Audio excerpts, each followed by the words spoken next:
Ya ayyuhalladzina amanu kutiba alaikumus syiyam kama kutiba alal ladzina min qablikum la'allakum tattaqun. Iman dulu, puasa, akhirnya takwa. Nah, setelah lulus puasa, kita perbaiki, kita tingkatkan, semakin serius, semakin benar, karena dilatih terus. Nah, yang benar, yang serius itu bahasa Arabnya haq. Ya, kalau dikaitkan dengan takwa, haqqa tuqatih. Ya, hak itu kebenaran mutlak yang nggak bisa ditawar, yang sumbernya dari Allah. Kalau masih relatif disebut dengan sidqun namanya. Ya, ada yang suka merah, yang lain mengatakan saya senangnya biru, yang lain bilang saya senangnya putih. Bagi si fulan putih benar, bagi si fulan biru yang benar. Itu sidqun namanya.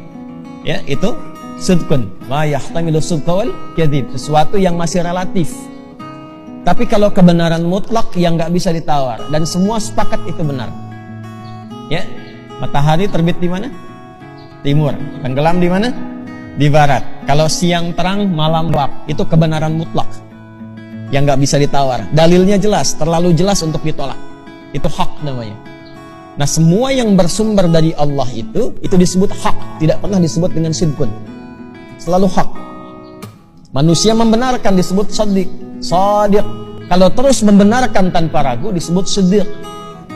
Karena itu kenapa Abu Bakar disebut as-siddiq, karena membenarkan walaupun alasan apapun untuk membenarkan sesuatu yang jelas kebenarannya. Karena itu di Quran ketika kebenaran disandarkan kepada Allah itu menggunakan kata haq, bukan sidq. Al-haqqu min rabbika fala takunanna minal mumtarin. Al-Baqarah ayat 147 contohnya. Nah, takwa itu mesti hak. Ya, takwa itu mesti apa? Hak, bukan sidqun lagi. Karena itu kalimat Qur'annya, firman Allahnya, ya ayyuhalladzina amanu taqullaha haqqa tuqatih. Jadi kalau ingin bertakwa, lakukan karena Allah. Bukan karena ada manusia Anda rajin infak. Ada manusia Anda rajin menunaikan salat. Lakukan karena Allah. Dan ikuti apa yang Allah berikan petunjuknya. Lalu dijelaskan Rasulullah sallallahu alaihi wasallam. Tunaikan dengan serius. Jangan cuma karena Ramadan Anda tahajud malam. Ba'da Ramadan selesai.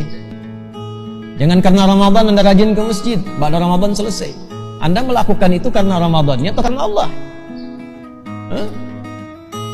Makanya para ulama mengatakan, kalau ada waktu yang istimewa atau tempat yang istimewa, bukan ditujukan untuk kita mengagungkan tempat atau waktunya, tapi supaya kemuliaan pendidikan di tempat dan waktu itu menyebar ke semua tempat dan waktu. Anda umrah haji insya Allah berangkat, yang akan berangkat, kita doakan mudah-mudahan mendapatkan yang terbaik dan mabrur insya Allah.